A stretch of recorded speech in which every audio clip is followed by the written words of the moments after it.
안녕하세요. 대한의사협회 총무이사 겸 대변인 최한나입니다. 오늘 의사소통 벌써 4번째 시간입니다. 우리 사회 각계의 전문가들을 모시고 사회 속 의료를 말하다. 우리나라 의료 어떻게 가야 될지 좋은 의견 듣는 시간입니다. 오늘도 장무승 교수님 모셨습니다. 네, 교수님. 안녕하세요. 네. 감사합니다. 일본 관서외고대에서 왔습니다. 장부승이라고 합니다. 네, 이렇게 또 오늘도 귀한 시간 내주셔서 너무 감사하고요.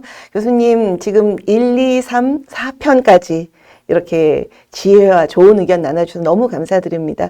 우리가 1편에서는 일본의 그 60년대 치열했던 의정 갈등 어떻게 극복하고 의사결정 구조를 가져갔는지를 교수님께 들을 수 있었고요. 2편에서는 일본에서도 문제가 됐던 의사수 문제, 의대 증원 문제, 어떻게 해결하고 있는지 우리나라로서는 좀 부러울 정도로 이렇게 의견을 잘 모아서 추계를 해가는 거 들을 수 있었습니다. 그리고 지난 시간 3편에서는 영국 말씀 주셨고, 이제 말로는 뭐 5,000명. 이렇게 거기서도 그런 주장이 있었지만 결국은 재정 문제 때문에 안 되는 문제 들으면서 각 나라에서 역시 이런 의료 문제 국민들에게 안전하면서도 또 이제 질 좋은 의료를 공급한다는 거 여러 가지 고민들이 많은 거 볼 수 있습니다. 그래서 오늘도 또 다른 나라, 오늘은 어느 나라 준비해 주셨습니까? 예, 오늘 그 4번째 시간인데요. 오늘은 이제 독일의 사례를 가지고 좀 말씀을 드려보려고 합니다. 예. 오늘 슬라이드 보면서 오늘도 교수님 말씀 듣겠습니다. 이 영국도 사실은 NHS가 이제 2차 대전 후에 새로 도입돼가지고 그 상당히 좀 성공적으로 작동을 해왔습니다. 초기에 뭐 50년대, 60년대에는 영국 국민들 사이에서도 반응이 좋았고 유럽에서도 상당히 성공적인 그 의료 이 서비스 공급 모델로 칭찬을 받아왔는데 최근 들어서 좀 문제가 좀 불거지고 있는 거고 독일의 경우에는 사실은 의사가 많은 나라로 알려져 있고요. 유럽 전체에 한 180만 명 정도 되는데 의사가 3분의 1 정도가 독일에 있다고 합니다. 3분의 1 조금 안 되죠. 독일이 지금 의사가 한 면허 기준으로 한 55만 명 정도 되니까. 그리고 독일이 그 의료 체계 면에서도 상당히 그 모범적인 나라. 유럽에서 그 의료 선진국으로 많이 알려져 있습니다. 유럽인들 사이에서. 그래서 오늘 독일의 사례를 가지고 그럼 독일에서는 이 의사수급 문제가 어떤 식으로 지금 전개되고 있는가, 그다음에 어떤 식으로 결정이 이루어지고 있고 어떤 식으로 이제 논의가 이루어지고 있는지를 그 독일 사례 중심으로 좀 살펴보려고 합니다. 독일도 한번 보죠. 자, 그러면 지금 타이틀 페이지 다음에 요 페이지를 보면요, 이 독일이 말씀드렸다시피 독일이 이제 그 의료 모범생, 그 의료 선진국으로 많이 알려져 있는데 독일은 과연 의료 천국인가? 일단 뭐 우리나라에서는 지금 OECD 자료, 특히 그 중에서도 뭐 인구 1,000명당 의사 수가 마치 금과 옥조인 것처럼 많이들 그 인용이 되는데 의사 수를 놓고 본다면 이 오른쪽에 있는 이 2.6이 우리나라입니다. 우리나라고 이 왼쪽에 4.5가 독일이에요. 그래서 독일과 우리나라를 비교해 봤을 때 약 2배가 조금 안 되죠. 인구 1,000명당 의사 수를 봤을 때. 그러니까 독일이 우리나라보다 상당히 의사가 많은 겁니다. 그렇죠. 그러면 독일은 의료 천국이냐? 그러니까. 근데 실제로 그렇지가 않습니다. 다음 페이지 보시면은 이게 최근에 그 이 영문으로 나온 그 유럽 관련 그 언론의 그 뉴스 제목인데요. 여기 보면 지금 Germany's health crisis. 독일의 그 보건 위기. Why Europe's biggest economy is fending off a chronic doctor shortage. 그러니까 왜 유럽의 최대 경제 규모를 가진 나라가 이 만성적인 의사 부족 때문에 항상 이렇게 고통을 해야 되느냐, 그런 문제에 직면해 있어야 되느냐라는 얘기입니다. 그러니까 지금 독일이 의사 부족 문제가 상당히 심각한 상태거든요. 이게 말이 안 되는 게 여기 지금 보면은 OECD 국가들 중에서도 왼쪽에 상당히 상위권에 속하고 우리나라보다 거의 2배 가까운 의사 수를 가지고 있다는 독일에서 이런 기사들이 나온다는 거예요. 이런 기사들이 한두 개가 아닙니다. 간단히 검색을 해봐도 독일이 의사가 부족하다, 이게 위기 상태다, 큰일 났다 하는 그 기사들이 많거든요. 이게 앞뒤가 안 맞잖아요. 왜 이런 일이 벌어지는 걸까? 다음 페이지를 한번 보죠. 다음 페이지 보면요, 가장 그 1차적인 설명은요, 의료 공급량이, 의료 서비스의 공급량이 의사 숫자와 꼭 비례하는 게 아니다라는 겁니다. 여기 보시면은 아까 의사 숫자로 보면은 인구 1000명당 의사 숫자로 봤을 때 독일이 우리의 거의 2배 가깝다. 2배가 네. 조금 안 된다 말씀드렸는데 의사 1인당 진료 횟수입니다, 이게. 네. 진료 횟수 격차를 보면요. 이게 압도적으로 여기 우리나라가 지금 예, 이거죠. annual consultations per doctor입니다. 네. 그래서 의사 1인당 그 진료 컨설테이션 네. 몇 번 하느냐 1년치 기준인데요. 네. 한국이 OECD 국가들 중에 맨 왼쪽에 있습니다. 그렇죠. 지금 이제 이게 2021년 자료인데 네, 네. 6,113회. 그러니까 압도적 1위입니다. 압도적 1위입니다. 2등이 일본인데요. 네. 거의 뭐 한 30% 40%가 더 높습니다. 네. 3등이 지금 튀르키예인데 3등보다 거의 더블 스코어 정도 네, 됩니다. 네, 그리고 독일은 어디 있냐? 독일은 여기 있어요. 네. 독일도 꽤 높은 편이긴 한데 네. 여기 지금 2,119회라고 되어 있습니다. 네. 그러니까 한국이 독일에 비해서 의사 1인당 연간 진료 횟수가 3배입니다. 그러니까 의사가 2배여도 그렇죠. 진료 횟수가 3배니까 사실은 그 이 진료 횟수를 감안해서 계산한 의료 서비스 공급량을 생각해 보면은 네. 사실은 이게 더 많을 수가 있죠. 한국이 더 많을 수가 있죠. 그렇죠.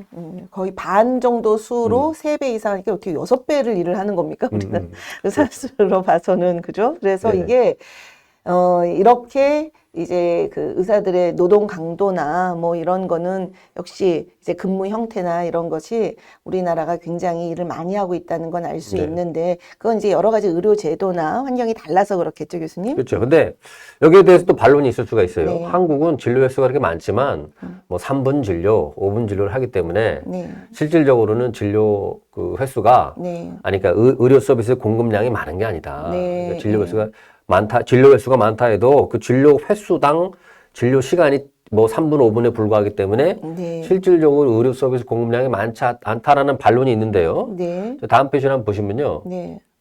독일의 환자 1인당, 이거는 뭐 응급실로 들어오는 그런 환자 말고 예약해서 찾아온 환자의 경우에 네. 네. 평균 진료 시간이 7.6분입니다. 그럼 뭐 독일 의사들은 그 나머지 시간에 뭐 하나요? 아니, 그러니까 사실은 이 3분 진료니, 네. 5분 진료니, 7분 진료니 이런 말 자체가 사실은 그렇죠. 거기에 좀 함정이 숨어 있는 이유가 맞아요. 뭐냐면요. 맞아요. 이거는 환자랑 대화를 나눈 시간을 측정한 것인데 네. 사실 이렇게 대화를 하기 전에 맞아요. 검사도 하고 맞아요. 사진도 찍고 네. 뭐 하다못해 뭐 저 혈압이라도 재고요. 예, 예. 뭐 엑스레이 사진이라도 찍어야 되고 뭐 어떤 경우는 뭐 CT 찍는 경우도 있고요. 예. 무슨 뭐 다른 무슨 처방을 뭐 해가지고 좀 뭐 무슨 저 검사할 수 있는 준비를 하는 경우도 있고. 맞아요. 그다음에 사진을 찍으면 그게 뭐 일단 보고 뭐 분석을 해야 될 거 아니겠습니까? 네네네. 그러니까 사실은 3분 진료니 뭐 5분 진료, 7분 진료니 하는 말들이 사실은 좀 오해를 불러일으킬 아유, 수 있는 당연하죠. 말들이에요. 네, 당연하죠. 그러니까 실질적으로 예를 들어서 뭐 의사를 만나서 10분을 얘기했다고 해서 그 의사가 정말 그 한 사람 환자의 진료에서 10분만 썼다는 얘기가 아니거든요. 아니죠. 그 전에 네. 준비 시간이 훨씬 깁니다. 준비 시간, 아니, 기록도 봐야 되고. 기록도 봐야 되고. 그다음에 검사 나온 결과 있으면 검사 봐야 결과도 되고. 봐야 되고. 네. 그러니까 이 시간이 사실은 이 통계 자체가 좀 오해를 불러일으킬 수 있는 맞아요. 통계인데 예. 독일의 경우에도 사실은 예약을 해서 찾아간 환자의 경우에 평균 진료 시간이 7.6분밖에 안 네, 된다는 네, 거예요. 네. 그러면은 사실은 뭐 독일은 뭐 엄청나게 진료 그 1인당 진료 시간을 많이 가져가기 때문에 의료 서비스의 공급량이 많다라는 식으로 설명할 수도 없다는 거죠. 그렇죠. 그러니까 그렇죠. 한국과 대동소이하다는 얘기가 예. 나오는 건데요. 예. 그러면은 다음 페이지 한번 보시죠. 왜 독일은 의사가 그렇게 많다고 하면서도 유럽에서 의사가 제일 많고 55만 명이나 있고 네. 그 1인당 그 의사 숫자가 OECD 기준으로도 4.6명이나 되고 우리나라의 거의 2배에 육박하는데 네. 왜 의사 부족이라는 얘기가 끊임없이 나오는 것일까? 왜 위기 상황이라는 얘기가 나오는 것일까? 여러 가지 이유가 있는데요. 첫 번째 하나 보면요. 네. 독일의 의사 숫자는 많지만 풀타임 의사, 하루 종일 일하는 의사의 숫자가 자꾸 줄고 있어요. 네.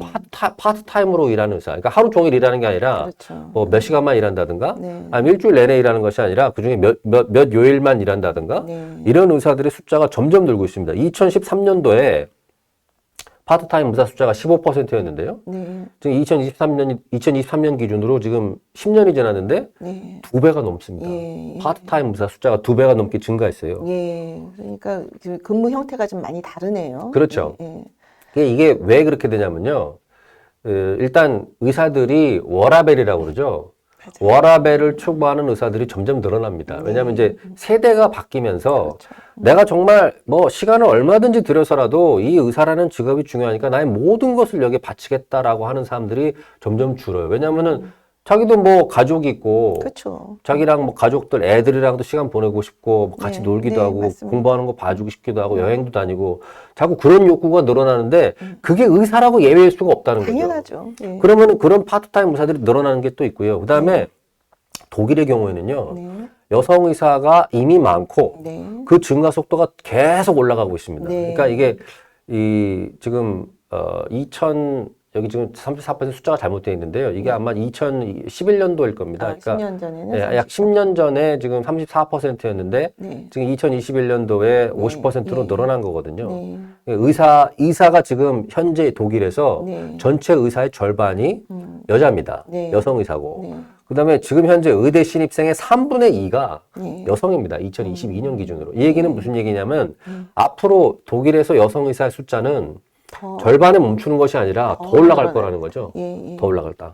근데 이제 독일도 뭐 우리에 비해서는 뭐 남녀 평등 문화가 많이 정착이 되어 있다고는 하지만 여전히 뭐 육아휴직이라든가 이런 것들은 그 수요가 네, 여성이 더 많은 편이고요. 파트타임 의사의 비율도 네. 여성 의사 쪽이 좀 더 많은 편입니다. 네. 그렇기 때문에 여기서도 이렇게 실질적인 의료 공급량이 그 감소하게 되는 원인으로 배경으로 작용하게 되는 것이고 네. 네. 독일의 또 그 문제가 뭐냐면요. 의료 인력 고령화입니다. 네. 그러니까 이게 사회가 전반적으로 고령화되면요. 의사도 고령화돼요. 우리나라도 그렇습니다. 네. 그래가지고 지금 독일의 경우에 2000년도에 네. 제가 하나 정정을 하자면은 요게 2000년, 2021년이니까 아, 네네네. 여성 의사가 지금 34% 34%가 에서 2000년도 기준으로 그렇죠. 34%였던 겁니다. 예, 예. 그다음에 이제 고령화로 인해서 55세 이상 의사가 증가하는데 2000년도에 32%였는데 네. 2021년도에 44%가 됐어요. 네, 네. 이 얘기가 무슨 얘기냐면은 점점 이제 은퇴를 하시는 의사 그렇죠. 선생님들이 늘어날 거라는 겁니다. 그래서 지금 독일의 경우에 앞으로 3년 내에 5천 내지 8천 개 의원이 폐업. 이 은퇴 때문에 네, 네. 폐업을 할 거로 예상이 되고 있어요. 네. 그러니까 이 다음 표를 보시면은 이것도 이제 OECD 자료에서 가져온 건데 네. OECD 그 회원국에서 55세 이상의 의사 의사 비율을 보여준 겁니다. 의사들 중에 네. 55세를 넘어간 사람이 전체 의사에서 비율이 몇 퍼센트를 차지하느냐. 음. 그리고 왼쪽에 보시면 지금 독일이 44%죠. 말씀드렸다시피. 네.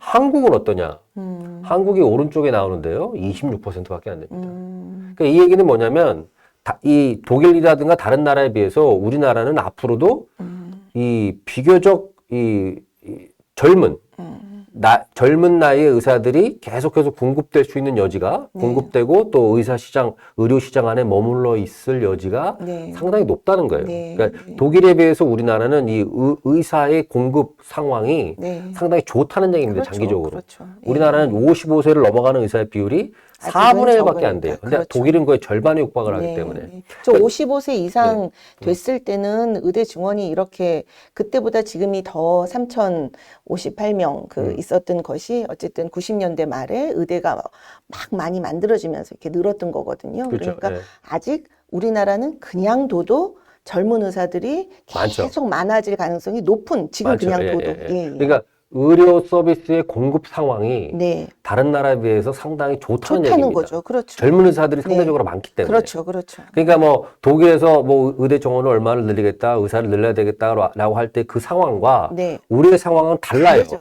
예, 다른데 맞습니다. 그 중요한 근거 중에 하나가 이겁니다. 맞습니다. 한국의 의사들은 평균적으로 더 아직 젊다는 젊다. 거예요. 예, 예. 젊다는 거. 근데 독일에 지금 의사가 부족하다고 자꾸 걱정하는 얘기가 나오는 위기다, 뭐 걱정하는 얘기가 나오는 이유가 의사의 평균 연령이 높다는 거죠. 높다. 자꾸 이제 은퇴하는 인력들이 늘어나기 때문에 네. 의료 시장에서 그 공급 부분이 줄어들고 있다는 겁니다. 맞습니다. 예. 네. 다음 페이지를 보게 되면요. 자, 그러면 또 이 독일은 왜 의사가 부족하다는 것인가? 네. 또 하나 이유가 있는데요. 네. 독일의 경우에는 의사들이 자신의 근로 시간을 늘리거나 네. 자신의 전문성을 늘릴 인센티브가 적습니다. 그렇죠. 그러니까 의사라는 게 의사의 그 기술이라든가 지식도 고정되어 있는 게 아니거든요. 그렇죠. 계속 거기서 공부를 하고 전문성을 늘려야 되고 또 이 의료 서비스 공급을 늘리려면은 의사가 자기 근로 시간을 늘릴 용의가 있어야 돼요. 네, 네. 근데 독일은요, 이 의사 노조가 대규모 노조로 되게 강하게 존재하고 있기 때문에 예. 또 의사들이 대부분 이제 고용되어 있는 의사들이 많고요. 네. 그래가지고 의사 노조와 단체 협약을 그 공공보건의료 시스템은 의사 노조가 있어가지고 의사 노조와 그 공공보건의료 시스템이 단체 협약을 맺습니다. 근데 그 단체 협약에 따르면요, 의사의 보수는 네. 연차에 따라 올라가게 돼 있어요. 네. 그리고 직급별로 고정돼 있습니다. 네. 그러니까 내가 지금 갑자기 내 근로 시간을 늘려가지고 내 소득이 늘어나지 않는다는 거예요. 네. 내가 갑자기 뭐 엄청나게 시간을 많이 들여서 뭐 공부를 하거나 전문의를 따거나 뭐 이래가지고 내 소득이 올라가지 않는다는 겁니다. 그렇죠. 그건 상관이 없어요. 그냥 이거 공무원이랑 똑같은 겁니다. 공무원. 공무원 들어가면 그냥 호봉에 따라서 네. 공급이 올라가잖아요. 또 네. 그 직급이 올라가면 공급이 올라가는 게 그 호봉표가 직급별로 다 정해져 있거든요. 맞아요. 예. 딱 그겁니다. 그러니까. 그러니까 이 의료 공급량을 늘릴 만한 인센티브가 없는 거예요. 예, 독일 혼자 의사들. 많이 보고 열심히 볼 만한 뭐가 그렇죠. 없는 거죠. 근데 한국은 이제 의사들끼리 경쟁시키죠. 의사들이 그렇죠. 자영업자죠. 네. 행위별수까지를 채택하고 있기 때문에 네. 의사들이 의료 공급량을 늘리기 위한 인센티브가 강해요. 그렇죠. 그러니까 연간 저 진료 횟수가 6천 회가 나오는 그렇죠. 겁니다. 예, 근데 맞습니다. 독일은 그게 안 되기 때문에 네. 의사가 많은데도 불구하고 자꾸 의료 서비스 공급이 부족하다는 얘기가 나오는 겁니다. 예, 뭐 열심히 볼 이유가 없는 지금 구조를 그렇죠. 갖고 있는 거죠. 그리고 심지어 독일은 어떤 제도가 있냐면요. 네. 그 하루에 그 진료 횟수가 상한선이 있어요. 네, 네. 의사 한 명당. 예, 예. 그래서 내가 만약에 그게 뭐 예를 들어서 뭐 베를린의 경우에 의사 1인당 진료 횟수가 8회로 정해져 있다. 그러면 9번째 환자를 보잖아요. 네. 그러면 9번째 환자의 진료 보수 수가는 진료비가 내려갑니다. 많이 보지 말라고. 네, 그렇게 네. 정해놨어요. 그러니까 네. 너무 많이 보지 말라는 거예요, 하루에. 네, 네. 그래. 물론 뭐 자기가 나는 돈 같은 건 관계없고 나는 이제 환자 보는 게 좋기 때문에 무제한으로 많이 볼 거야. 나는 의사 선생님이 뭐 있을지 네. 모르겠는데, 그렇죠.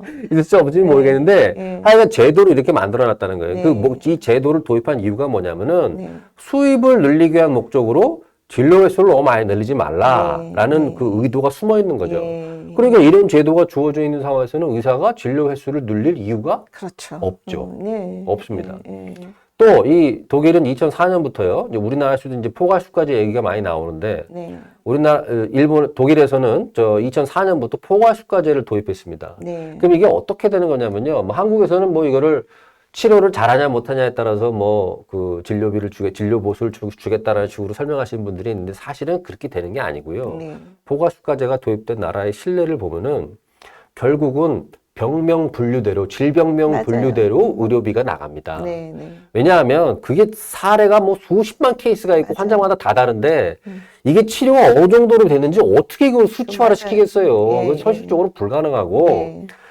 그러니까 포괄수가제가 없을 때는 행위별 수가제로 할 때는 예를 들어서 진료 횟수를 몇 번 받느냐 아니면 입원 일수가 며칠이 되느냐에 따라서 이 진료 보수가 정해지는데 포괄수가제를 도입하면은 입원 일수랑 관계가 없어요. 그렇죠. 그렇죠. 진료 횟수랑 관계가 없습니다. 그러면 뭐가 기준이 되느냐?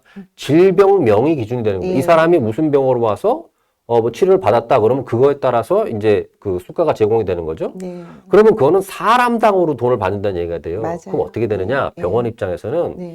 환자의 회전율을 높이게 됩니다. 수입을 높이려면은 맞아요. 환자의 회전, 그러니까 신규 환자를 계속해서 많이 받아야 돼. 받아야지. 환자의 회전율을 높여야 돼. 입원 일수를 높이는 거 관계없고요. 진료 횟수 늘리는 거 관계없고요. 환자의 회전율을 높여야만 자기들 병원의 수입이 늘어나게 돼요. 네.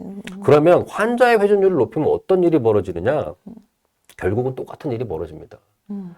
이 근로자인 의사들이 피로가 늘어 쌓이게 됩니다. 네. 신규 환자를 늘려야 된다는 자꾸 그 압박을 네, 받게 네, 되니까요. 네. 그렇게 해서 이에 대해서 그럼 근로자인 의사들이 어떤 식으로 대응하느냐? 독일에서는 노동시간 감소라든가 휴게 시간 증가라든가 아까 말씀드렸다시피 파타임이 증가한다든가 이런 식으로 대응을 하게 되고 또 어떤 일이 벌어지냐면요. 지금 독일에서 지금 이미 많이 지적이 되고 있는 사례인데 지방병원들의 파산하는 경우가 점점 늘어나요. 왜냐하면은 지방병원은 환자 수가 적잖아요. 벽지로 가게 될수록. 맞아요. 그러면 포괄수가제가 도입됐을 때 환자 회전율을 높일 수가 없습니다. 맞아요. 환자 자체가 적기 때문에. 그렇게 되면은 이 재정 압박을 받게 되는 거죠. 수입이 줄어드니까. 예. 그러니까 이게 제도가 문제입니다. 네. 그리고 이런 제도를 결국은 여기도 국민들의 어떤 컨센서스를 가지고 이런 제도를 만들어 왔을 텐데, 우리나라에서 일하고 있는 의사들도 저기 가면 열심히 환자 볼 이유가 없는 거죠. 어차피 월급 똑같이 나오니까. 그렇죠, 그렇죠. 공무원 되는 거죠. 네, 그러니까, 그럼 환자 수, 의사가 부족해? 그럼 더 늘려. 어차피 내가 더 일할 생각은 없어. 숫자를 늘려. 네. 여기서 일하던 의사도 저기 가서 하게 되면은 그런 얘기 저래도 할 것 같습니다. 그렇죠. 예, 그런데 그런 환경에서 의사들이 그 의사수 부족하다, 그 의사수 늘리자 하는 거를 우리나라의 현실에 맞춰서 네. 독일은 의사들이 더 나서서 의사수 늘리자 하는데 니네는 왜 반대하냐 이렇게 얘기하면은 전혀 맞지 않는 이야기죠. 저기는 우리랑 완전히 환경이 다릅니다. 그렇죠. 네. 예. 그래서 지금 아까 지금 우리가 보고 있는 슬라이드랑 네. 그 앞에 슬라이드가 이제 1번 슬라이드고 네. 2번 슬라이드인데요. 여기에 지금 여러 가지 요인들을 제가 설명을 드렸는데 네. 이런 요인들 때문에 네. 의료 서비스 공급이 늘어나질 않아요. 의사가 많은데도 불구하고. 네네네. 할 이유가 없죠. 의사 개개인으로. 그렇죠. 그러니까 봐서는. 자꾸 의사가 부족하다, 네네. 이거 의료 위기다라는 네. 얘기가 네. 유럽의 의료 선진국이라는 독일에서도 계속 나오고 있는 맞아요. 겁니다. 맞아요. 그래서 그러면은 이 표가 지금 네. 이 독일이 직면하고 있는 아주 심각한 문제를 아주 압축적으로 상징적으로 보여주는 표라고 생각이 됩니다. 이 지금 오른쪽에 있는 그래프가 네. 뭐를 보여주고 있는 거냐면요. 네. 1990년부터 네. 2022년까지 네. 독일의 의사 숫자를 보여주는 겁니다. 이게 면허 기준이에요, 면허 네. 기준. 그래서 요 그래프 하나하나가 면허를 갖고 있는 의사 숫자를 보여주고요. 요 밑에 있는 요 파란색은 실제로 진료를 하고 있는 의사, 네. 실제로 의료 활동을 하고 있는 의사를 네. 보여줍니다.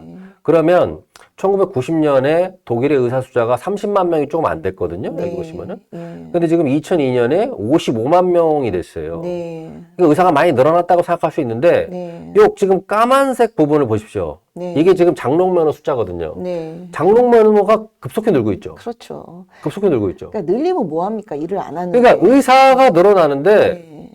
면허만 따고 나서 실제로 일을 의사 안 활동을 안 하는 거예요. 네. 그러니까 왜냐하면 아까 말씀드렸던 이러한 요인들, 인센티브가 없고 열심히 일해봤자 뭐 많은 돈을 벌 수가 없고 네. 진료 횟수를 늘려고 하면 오히려 막 그 의료 수가가 막 낮아지고 그 다음에 오히려 막 이렇게 이게 번아웃이라고 그러죠. 네네. 그런 현상들이 자꾸 생기고 의사들이 이제 피로가 막 쌓이는 거죠.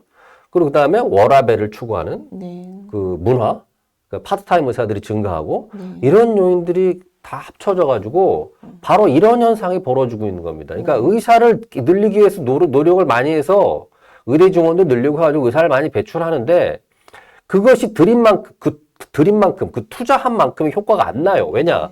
의사들이 의료 시장을 떠나버리기 때문에 네. 장롱면허가 돼버린다 이겁니다. 왜냐? 인센티브가 없기 때문에. 그러니까 의사를 아무리 늘려도 그렇죠. 저런 환경 속에서는 의사들이 열심히 일하는 걸 기대하기가 어려운 거죠. 그리고 또 하나 문제가 뭐냐면요. 네.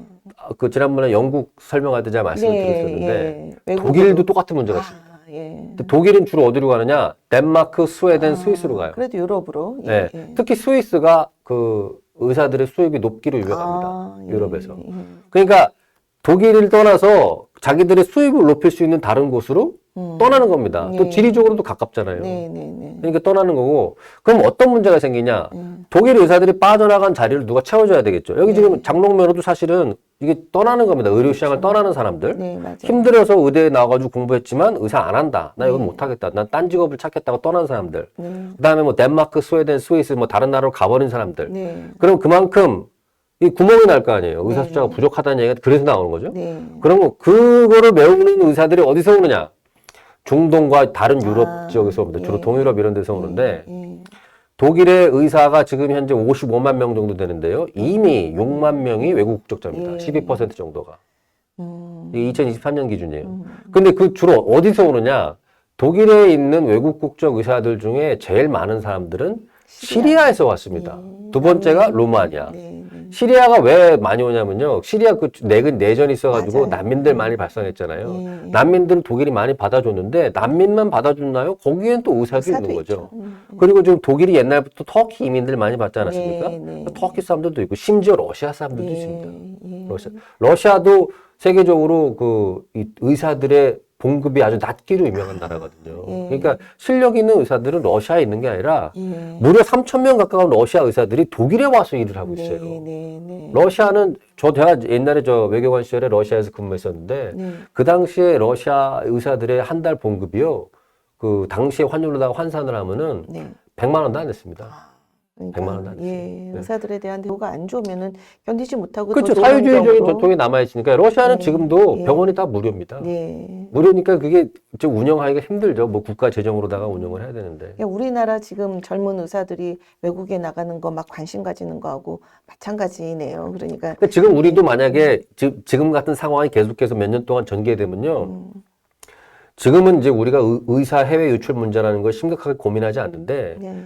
영국, 독일처럼 될 겁니다. 그렇군요. 이대로 그렇군요. 방치해두면요. 예, 이대로 맞습니다. 방치해두면은 예. 우리도 영국이나 독일처럼 그럴 의사의 해외 유출 문제를 걱정해야 되는 상황이 올지도 몰라요. 그러겠습니다. 이렇게 해서 그 외국 국적 의사들이 자꾸 늘어나면 어떤 문제가 생기냐면요. 네. 그 의사소통 문제가 생깁니다. 그러니까 그 한국에서는 뭐 의사 부족하면은 의사 수입하면 되지 않냐. 가지고 뭐 복지부에서 그렇게 얘기했어요. 무슨 뭐 엑스레이 사진 찍고 뭐 이러는 거 뭐 마취하고 이러는 거 그거 뭐 말 한마디 안 해도 되는데 그게 무슨 상관이냐. 뭐 그러니까 이렇게 주장하시는 분들도 있더라고요. 그 진짜 현장을 모르는 일입니다. 마취야말로 환자가 마취되기 전에 환자 그의 상태를 보고 마취 깨어나면서 케어하고 환자의 커뮤니케이션이 무엇보다 중요한 데인데 그냥 단순하게 생각을 해서 그냥 의사들 수입한다. 뭐 그냥 해보시라고 누가 들어와서 이런 환경에서 할 수 있을지 정말 이게 완전히 다른 환경이거든요, 지금. 그게 사실은 의사라는 직업이 이게 뭐 의료에 대한 어떤 기술 이런 지식도 중요하지만은 고도의 언어적 감성이 필요한 직업 중에 하나입니다. 당연하죠. 왜냐하면은 이 의사를 찾아온 사람은 이제 어디가 아프니까 오거든요. 그렇죠. 근데 그 아픔이 무엇인지라는 것은 내가 그 환자의 고통을 대신 겪어줄 수는 없어요. 네네. 그럼 이제 여러 가지 방법을 통해서 어떤 고통을 겪고 있는지를 알아내야 되는데 가장 중요한 수단이 말입니다. 말. 그렇죠. 그 말을 잘 듣고 지금 어디가 어떻게 아픈가라는 거를 아는 데서 이 진료가 출발하는 거거든요. 그리고 말을 통해서 어디가 아픈지를 확인함으로써 지금 의사가 상태가 어떤지, 이 진료가 지금 효과가 있는 것인지 없는 것인지, 이 마취약이 지금 효과가 있는 것인지 없는 것인지 맞습니다. 이걸 알 수 있는 거기 때문에 의사라는 직업이 사실은 고도의 이제 언어적인 맞습니다. 감성이 필요한 그 민감성이 필요한 직업인데 이 외국에서 의사들이 이렇게 많이 들어오게 되면요. 의사와 환자 간의 의사소통 문제가 생겨요. 맞아요. 그래서 실제로 독일의 경우에도 점점 많은 독일의 환자들이 나 독일 사람 의사로 해주세요. 그렇죠. 자꾸 그런 민원이 발생하는 거예요. 그렇죠. 나는 저 시리아 의사 말고요. 예. 저 터키 의사 말고 나는 독일어 할 줄 아는 독일 의사로 해주세요. 네. 자꾸 그런 사람이 점점 늘어나는 거예요. 그리고 의사와 의사 간에도 소통 문제가 생깁니다. 맞습니다. 왜냐하면 이게 뭐 트랜스퍼를 하는 경우도 있고 맞아요. 협진을 하는 경우도 있는데 이게 아주 정확하게 의사소통이 돼야만 정확하게 협력을 할 수 있고 정확하게 이게 트랜스퍼를 할 수가 있을 거란 말이죠. 근데 점점 이제 독일의 의사들 중에도 이 시리아에서 온 의사 선생님은 이게 도대체 뭐를 써놓은 건지 알 수가 없다. 이게 무슨 말인지 이해가 안 된다. 네. 라는 사람들이 발생하고 있다는 거예요. 그렇죠. 자꾸 이제 의료계 내부에서 문제가 되는 겁니다. 네. 그래서 다른 나라 의사들이 왔을 때 그 언어 시험을 좀 더 강도 높게 실시해야 되겠다. 네. 라는 식의 의견이 지금도 이제 실시를 하고 있는데 그걸 좀 더 이제 강도 높게 실시해야 된다는 의견들이 등장하고 있는 거고요. 지난번에 영국 얘기하실 때도 네. 하도 외국에서 많이 들어오니까 그래서 그 인성 그걸 본다는 게 그게 이제 이 한국에서는 이제 그 인성, 적성 자꾸 이런 말을 쓰는데 그 이제 situational test라고 그래서요. 네네. 일종의 뭐 롤플레잉이라든가 뭐 상황 제시형 문제라고 보면 됩니다. 이렇게 어떤 상황이 주어졌을 때 이런 상황에서 당신은 어떤 식으로 대응할 건가 네. 라는 걸 제시를 해주고 그 반응을 보는 거죠. 예를 들어서 어떤 사람이 지금 크게 다쳐가지고 교통사고가 나서 들어왔는데 수혈을 해야 되는데 나는 종교적인 이유 때문에 나는 수혈을 거부합니다. 그럼 당신이 그 담당 의사다. 그러면 이 교통사고 들어와서 당장 수술해야 되는 상황인데 수혈을 거부한다면 당신은 어떻게 대응할 것인가? 네. 뭐 이러는 거죠. 그게 상황 문제, 롤플레잉 문제. 자신이 어떤 상황에서 특정한 역할을 맡게 됐을 때 어떤 식으로 대응할 것이냐를 묻는 것이고 그걸 어떻게 소통을 하고 환자에게 어떻게 설명을 해줄 것인가 그걸 묻는 거기 때문에 그거 역시 고도의 언어적 민감성이 요구되는 맞습니다. 문제인데 한국말에서 인성이나 적성이라고 하는 것과는 다르죠. 조금 무슨 달라요. 착하고 예. 안 착하고 예, 보는 게 한국에서 아니라 인성이라고 하면 그 사람 뭐 예. 품성이 어떠냐, 뭐 예, 착한 사람이냐 이걸 묻는데 예. 그 그게 영국의 아니고, 무슨 영국만이 아니라 어느 나라 전문의들 시험에도 뭐 착하냐 안 착하냐 뭐 이런 거를 테스트하는 게 아니고요. 그렇죠. 그 상황에 대해서 의사가 어느 정도의 판단력, 네. 대응 능력, 예. 소통 능력, 해결 능력을 가지고 있느냐를 측정하는 겁니다. 그리고 그거는 뭐 영국만 그런 게 아니고요. 예. 그런 식의 테스트를 하는 나라들이 꽤 많이 있는 그리고 거죠. 저렇게 알고 있어요. 외국에서 몇천 명씩 많이 들어오니까 다 사회문화적 배경이 다르기 때문에 그렇죠. 여기 그러니까 자기네 나라 영국이든 뭐 독일이든 와서 거기에 있는 환자들을 보려 그러면은 그런 사회문화적 배경도 좀 이렇게 갭을 줄여가면서 해야 되기 때문에 그런 테스트를 보는 걸로 그 상당히 그 많은 시간이 소요될 겁니다. 그렇죠. 그러니까 외국의 의사들을 데려온다고 하면요. 언어적 장벽 있죠. 종교적 장벽이 있죠. 네, 그렇죠. 문화적 장벽이 있고요. 다른 생활 양식, 다른 생활 환경에서 살아오던 사람들이 들어와서 의사와 환자의 관계로서 만나는 것이기 때문에 때로는 이해가 안 되는 것이 있을 수도 있어요. 그런데 대단히 민감한 문제들이 많기 때문에 그거를 이제 극복하고 해결하는 과정이 상당히 시간이 걸릴 겁니다. 아주 예. 고민 많겠습니다, 저기. 네, 예. 그러니까 많이 뽑으면 뭐 합니까? 그러니까. 그러니까 지금 독일에서 의대 정원을 늘리자는 얘기가 나오는 배경에 네. 사실은 이러한 요인들이 그렇죠. 지금 깔려 있는 거예요. 네, 근데 맞습니다. 우리는 사실은 이런 요인이 없거든요. 그러니까요. 네. 예. 자, 그럼 다음 페이지를 한번 또 보겠습니다. 네. 다음 페이지 보시면요. 여기 지금 독일로 들어오는 그 외국인 의사들이 얼마나 빠른 속도로 증가하고 있는지를 보여드리고 있는 건데 이게 1999년부터 2022년까지 표를 보여드리고 있는 겁니다. 네. 1999년도에 2만 명이 훨씬 안 됐어요. 하지만 1만 명 조금 넘는 수준이었습니다. 독일에서 활동하는 의사 숫자가. 근데 그게 한 20 몇 년이 지나서 2022년이 되니까요. 6만 명이 된 겁니다. 3배 이상. 예. 3배가 아니라 거의 5배? 5배, 그렇죠. 6배 정도가 늘어난 거죠. 예. 지금 한 1만 명 조금 넘는 명에서 수준이었으니까. 그렇죠. 대여섯 배. 5배, 6배 정도가 불과 한 20 몇 년 만에 이렇게 네, 늘어난 겁니다. 예. 그러니까 지금 독일로 들어오는 외국인 의사들의 숫자가 급속도로 늘어나고 있다는 거죠. 네. 예.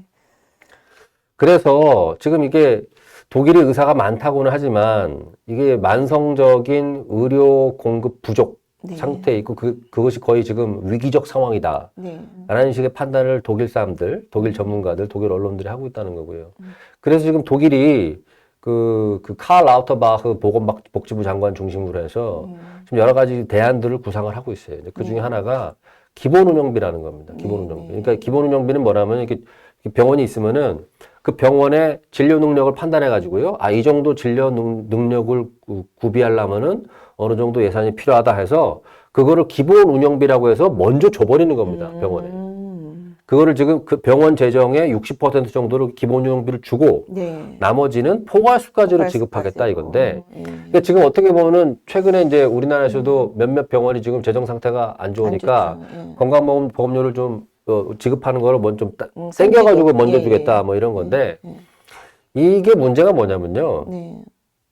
먼저 이렇게 준다는 게 말은 쉬운데 예. 과연 예산이 그렇게 조달 그렇죠. 가능하냐는 거죠. 예, 그렇죠. 돈 문제죠. 예, 결국. 예. 예. 그리고 만약에 포괄수까지 이 기본 운영비 준 만큼 포괄수까지를 줄인다고 생각하면요. 네. 이거는 사실은 조삼모사랑 다른 게 없어요. 그렇죠. 그렇죠. 먼저 주냐 나중 주냐 예. 조삼모삼인가 예. 조삼모사이냐 그 차이지 아무 네. 차이가 없어요. 만약에 이게 의미가 있으려면은 포괄수까지를 건드리지 말고 주던 대로 그대로 주면서 네. 기본 운영비를 그 병원에서 이 정도의 병상, 이 정도의 시설, 이 정도의 그 진료 인력을 확보하려면 이 정도 돈이 드니까 그걸 감안해서 미리 돈을 주겠다. 운영비를 네. 우리가 커버해 주겠다. 네. 라는 것을 했을 때 의미가 있는 거지. 네. 60% 먼저 줬으니까 나머지는 포괄수까지 해서 깎겠다 이러면 아무 의미가 없거든요. 예, 그럼 예. 그러니까 이 기본 운영비 구상의 의미가 있으려면 재원이 확보가 돼야 된다는 맞아요. 거죠. 예, 예. 그게 지금 안 되고 없어요. 있는 거죠. 보이지가 않는 거예요. 네. 숫자가 나오질 않는다는 네, 겁니다. 그러니까 이게 실제로 이게 실행이 될지 좀 의문스러운 거고 네. 또 하나 지금 독일 그 연방보건복지부에서 생각하고 있는 게 뭐냐면은 병원을 3단계로 구분하겠다는 겁니다. 그래가지고 뭐 우리랑 비슷한 거죠. 뭐 저기 큰 대학병원, 종합병원 있고 뭐 2차 병원 있고 네. 1차 병원 있어가지고 네. 중증도에 따라서 다른 역할을 부여하겠다 이건데 근데 문제는 뭐냐면 이렇게 되면요. 포괄수가제 상황에서는 네. 1차 병원들이 그 손해를 보게 될 가능성이 되게 높아요. 그렇죠. 예. 예, 왜냐하면 예. 포괄수가제라는 게 이게 중증도 높을수록 돈을 그렇죠. 많이 주는 구조일 텐데 네. 이렇게 되면 아까 말씀드렸다시피 지방에 있는 병원들 도산하는 것처럼 네. 1차 병원들이 진료 보수 부족으로 운영이 어려워질 가능성이 맞습니다. 발생한다는 거죠. 네. 이거 쉬운 얘기가 아니고요. 그 다음에 이제 세 번째로 나오는 구상이 지금 이게 독일 의사협회에서도 주장하고 또 이 연방정부에서도 주장하고 있는 게 5천 명. 5천 명을 추가 정원. 지금 독일의 의대 정원이 11,600명 정도 됩니다. 근데 네. 거기서 지금 5천 명을 추가 정원하자 이건데 독일 의사협회는 이걸 찬성하고 있어요. 네. 그래서 독일 의대협의회. 네, 네. 영국도 그 영국 뭐 왕립 의사회가 있고 맞아요. 의대협의회가 네. 따로 있잖아요. 네.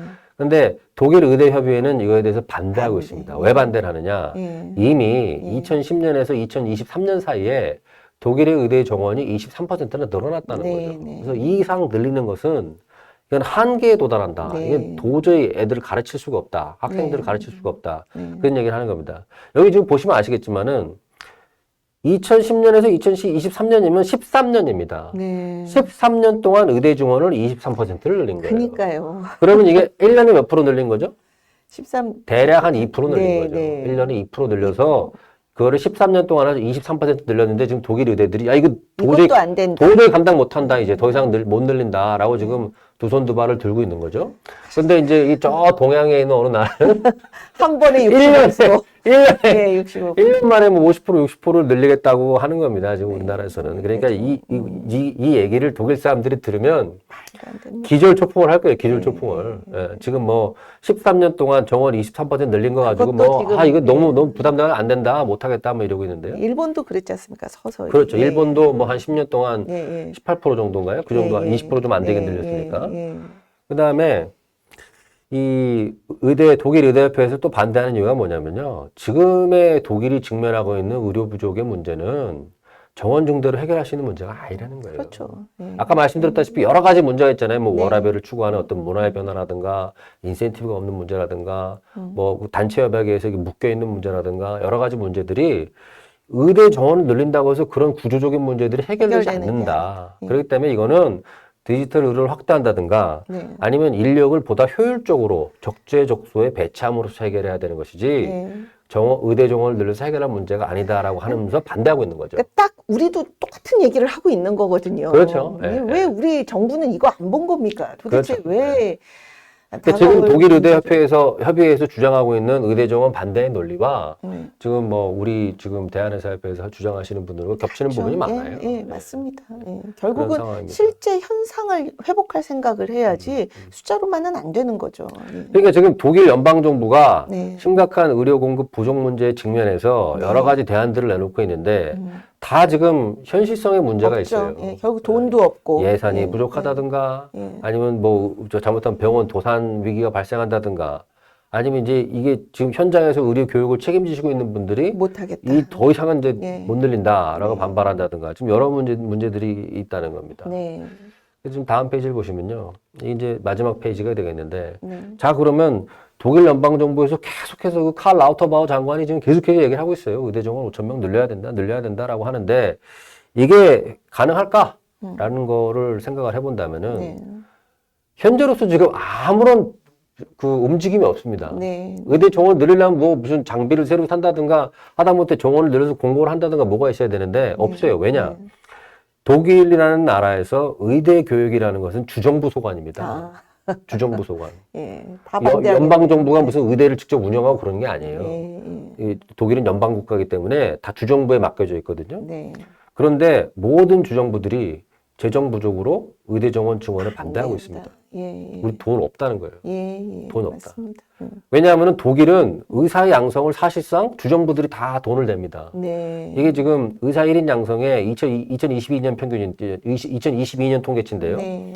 평균적으로 1인당 26만 6천 유로, 예. 3억 7천만 원이 소요됩니다. 예, 예. 그러니까 의대 정원 한 명 늘리면 주정부가 이 정도 3억 7천만 원 확보해야 되는 그렇죠. 거예요. 예.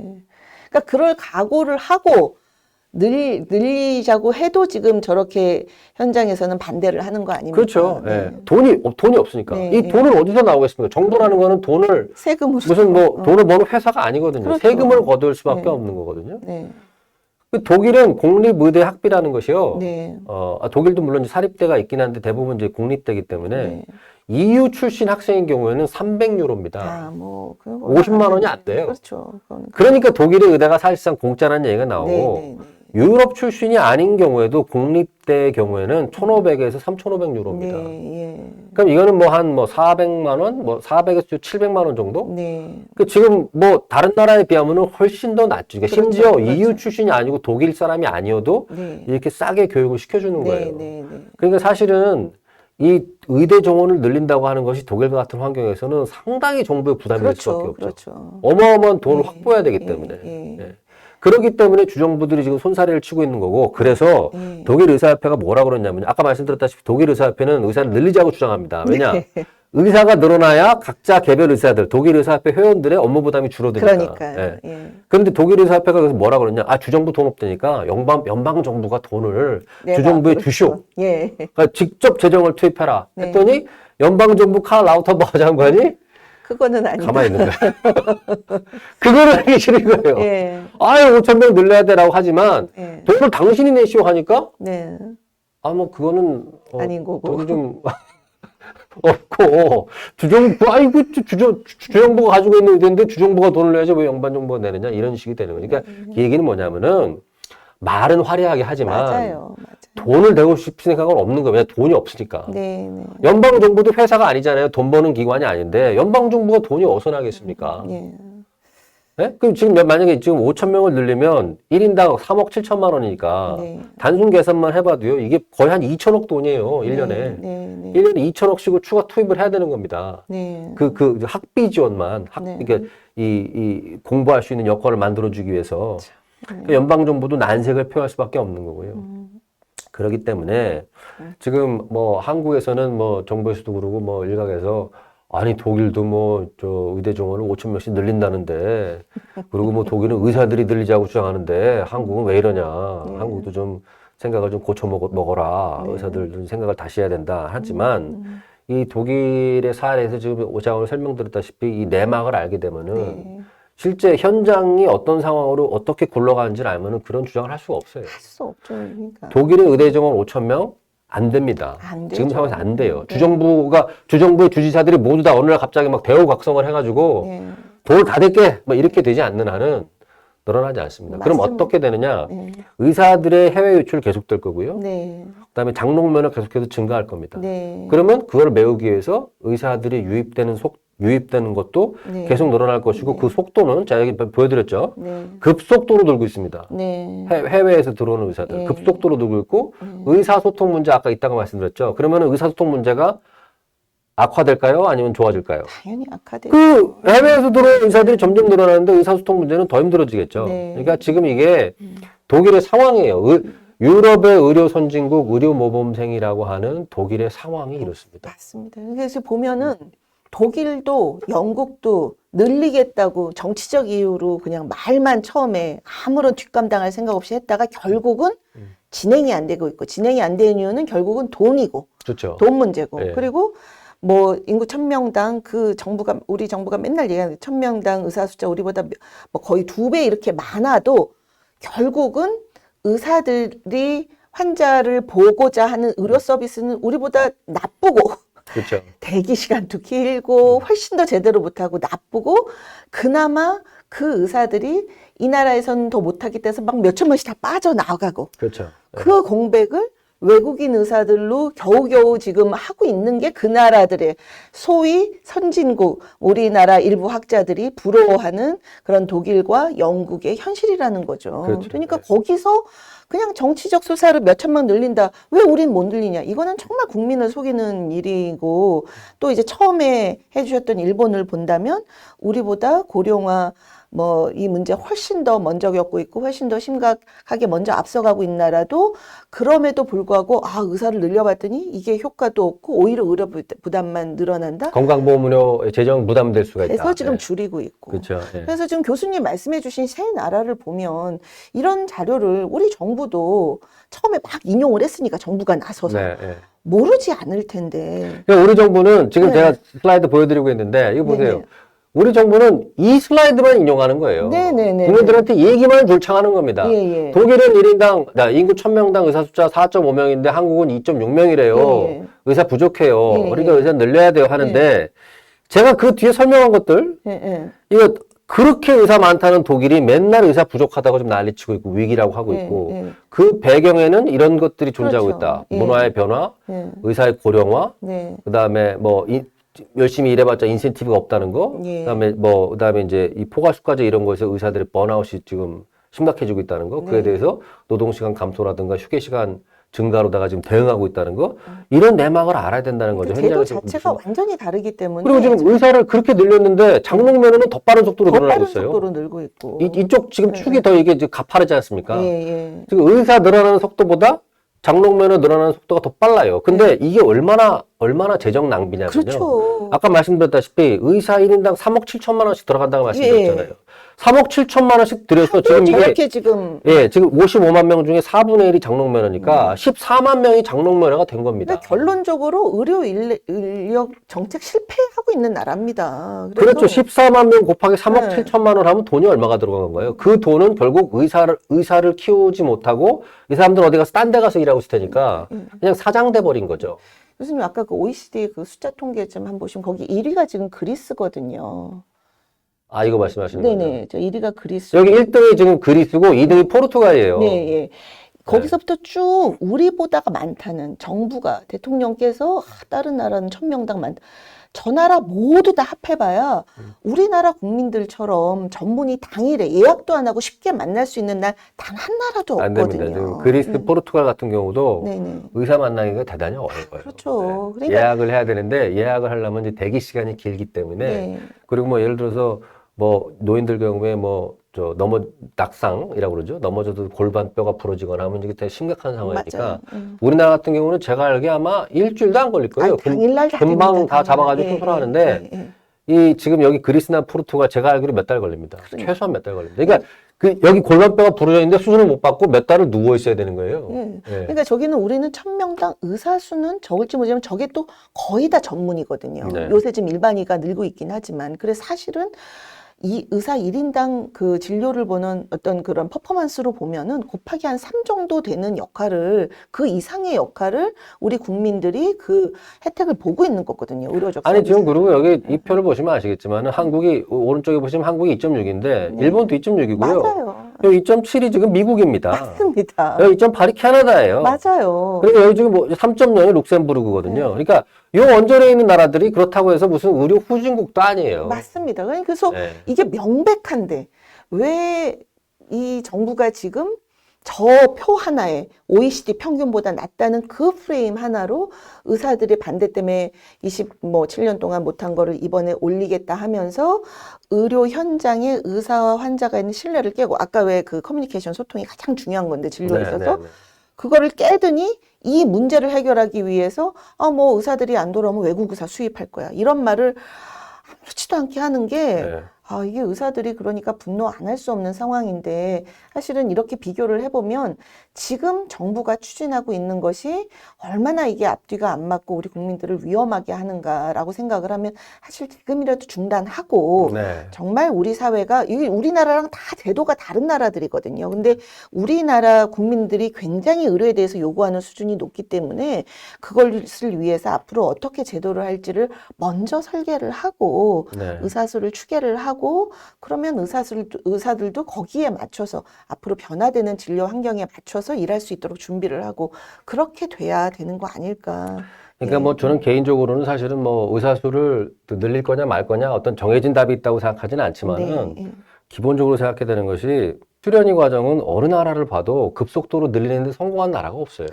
뭐 예를 들어서 뭐 전쟁 상황 같은 경우 이런 경우에 뭐 속성으로 양성소 만들어서 진짜 무슨 군의관 같은 경우에 급속도로 만들어내는 경우는 있지만 제대로 된 어느 정도 그 능력을 가진 전문의들을 급속도로 이렇게 공급량을 늘린다는 것이 대단히 어렵습니다. 이게 그거는 뭐 어느 나라나 다 알고 있는 부분이기 때문에 그러한 상식에 근거해서 기본적으로 문제 해결을 추진을 하고 또 제가 항상 강조하는 부분이 뭐냐면은 이 비용 문제를 항상 꼼꼼하게 따져봐야 돼요. 네, 맞습니다. 영국도 결국에 지금 사실상 좌초하고 있거든요. 네. 의대 정원 늘리겠다고 막 뭐 그냥 화려하게 얘기했다가 좌초하고 돈이 없어서. 용두사미가 되고 있는데 돈이 없어서 그런 거거든요. 맞아요. 독일도 좀 마찬가지입니다. 뭐 5천 명 늘리자고 말은 뭐 번들어지게 하고 뭐 멋지게 하지만 주정부들이 돈을 못 내겠다고 나자빠지니까 일이 지금 하나도 진행이 안 되잖아요. 맞습니다. 그러니까 이 비용 문제를 어떻게 처리할지에 대해서 정말 냉정하게 꼼꼼하게 따져보고 국민들한테 분명하게 솔직하게 얘기를 해야 돼요. 맞습니다. 국민 맞습니다. 여러분, 지금 상황에서 이렇게 계약을 해야 되는데 돈이 이렇게 많이 듭니다. 맞습니다. 라고 그 이해를 구하가면서 해야 되는데 지금 우리 지금 이 의료 정책 패키지라고 하는 것에서는 제가 알기로는 예. 그런 비용 문제가 없어요. 그러니까 이거는 네. 제대로 된 정책이라고 볼 수가 없고 또 이렇게 영국하고 독일 이렇게 들으면서 한 해 뭐 영국도 뭐 몇천 명씩, 6천 명씩, 막 독일도 막 몇천 명씩 빠져나가고 있잖아요. 우리나라도 지금 이렇게 제도가 엉망이 되면 그렇게 될 가능성이 많은데 그런 의사들한테 뭐 그 나라 여론이 혹시 어떤가요? 막 나라를 버리고 어떻게 가냐, 뭐, 응? 막 이렇게 막 비난을 많이 하나요? 이 독일이나 영국? 저는 제가 알기로는 적어도 뭐 제가 이 지금 뭐 독일 사례, 영국 사례 보면서 수없이 많은 그 기사들을 봤는데 그렇게 떠나는 의사들이 무슨 뭐 나라를 버렸다라든가 그런 식으로 뭐 비난하는 기사는 단 한 번도 본 적이 없어요. 그러니까 이게 결국은 그 개인이 어떤 선택을 하는지는 의사든 아니든 어떤 직업을 갖고 있는지 간에 제도의 문제고 그 결과로 개인의 선택을 하는 것을 뭐 정부가 앞장서서 우리나라처럼 막 여론이 이렇게 여론몰이를 해가면서 악마화하거나 네. 문제를 삼는 거는 굉장히 이 자유민주주의 국가에서는 문제가 있다고 봅니다. 그래서 많은 사람들이 지금처럼 전공이나 학생들이 떠나 있으면 그 이유가 무엇인지 그것에 대해서 제도적으로 무엇을 더 그럼 개선을 할 것인지에 대해서 이게 좀 얘기가 돼야 되는데 참 우리나라가 자유민주주의 국가가 맞나라는 생각이 들 정도로 사실 그렇고 우리나라 의사든 독일 뭐 다른 나라 의사든 마찬가지 거거든요. 자기가 배운 대로 소신껏 일해서 그 적당한 보수와 함께 보람을 찾고 싶은 거 마찬가지거든요. 그렇게 의사들이 많은 걸 바라는 게 아닌데 굉장히 속상합니다. 이렇게 다른 나라랑 좀 비교해보고 하니까. 그 다른 나라랑 비교해서 사실은 우리가 이 의료제도 개혁의 어떤 상식적인 출발선이 무엇인가에 네. 대해서 이제 좀 감을 찾아나가는 과정인 것 같아요. 어떻게 보면 우리도 뭐 의사 선생님들도 의사 하시는 분들도 그렇고 우리 국민들도 그렇고 그동안 사실은 우리가 좀 냉정하게 이 고개를 들어서 전 세계를 돌아보면서 다른 의료 선진국들은 어떤 식으로 지금 이 어떤 문제를 가지고 있고 또 그 문제에 대해서 어떻게 대응해 나가는가를 좀 이렇게 정밀하게 분석해 볼 만한 기회가 좀 없었던 거죠. 네. 근데 지금 이제 이번에 이제 우리도 심각한 문제를 좀 겪고 있으니까 이 상황, 이게 좋은 계기로 삼아서 맞습니다. 좀 다른 나라들에서는 어떠한 지금 그 성공과 뭐 좌절이 있었는지를 좀 면밀하게 들여다볼 맞습니다. 필요가 있습니다. 예, 이제 시작이라고 그래서 생각하고 그걸 좀 예. 타산지석으로 삼을 필요가 있을 것 같아요. 그래서 네. 이 의사소통 네. 그 채널을 저희가 요 코너를 마련했고 이렇게 요번에 짧은 시간 한 일주일 계셨죠? 네, 그 네, 귀국해서 일주일 계신 동안 벌써 이렇게 4편이나 네. 이렇게 예, 그래서 너무 감사하고 내일 네. 또 이제 그 학교로 출국하신다고 네, 네. 들었습니다. 사실은 제가 지금 몇 가지 더 뭐 미국 사례도 있고요. 아, 또 예. AMA 케이스도 있고 예, 예. 또 또 총의료비라든가 네. 이 의료 지출 문제, 네. 그다음에 거기서 정부가 차지하는 비중 문제, 네. 그다음에 과잉 진료 문제, 그다음에 뭐 비급여 같은 부분, 그다음에 이제 전반적으로 이제 큰 틀에서 시스템 차원에서 우리가 어떤 선택을 할 수 있는지 그 선택지의 문제, 네. 그다음에 이제 어떤 의료의 어떤 기술자로서의 그 의사에서 지식인으로서의 의사. 네. 로 환골탈퇴하기 위해서는 우리가 뭘 해야 되는지. 하여튼 그런 문제들 좀 여러 가지로 말씀을 좀 드려보고 싶었는데, 시간 관계상 요번에 하여튼 여기까지 하고요. 예. 나머지 또 이 주제들은 또 다음번에 기회가 있을 다음에 때. 예, 또 오셔서 나눠봤으면 또 좋겠습니다. 그 말씀 네. 좀 다 듣고 싶고요. 그래서 네.